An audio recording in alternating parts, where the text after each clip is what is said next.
আকাশে বাতাসে ঈদের হাওয়া, আর ঈদের হাওয়ায় মেতে উঠেছে আপামর বাঙালি মুসলিম সমাজের কাছে ঈদ হলো একটি অন্যতম উৎসব। আর এই ঈদ উপলক্ষে পশ্চিম জয়গ্রাম নলফা কাকা ভাইপোর পরিচালনায় ঈদ উদযাপন, যেখানে বস্ত্র বিতরণ থেকে শুরু করে ছোট থেকে বড় সকলের জন্য নানা ধরনের খেলা এবং ফুটবল খেলার আয়োজন করা হয়।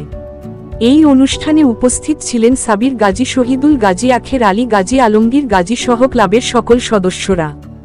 নলফা কাকা ভাইপো সংঘের পরিচালনায় এই খেলা সার্বিকভাবে পরিপূর্ণতা লাভ করে, যেখানে ধর্ম বর্ণ নির্বিশেষে সর্বস্তরের মানুষ এই খেলাতে অংশগ্রহণ করে। এদিন ছোট বড়দের জন্য বিভিন্ন ধরনের খেলার আয়োজন করা হয়, আর এই সব কিছু মিলিয়ে খেলার আনন্দে মেতে উঠেছে সকলেই।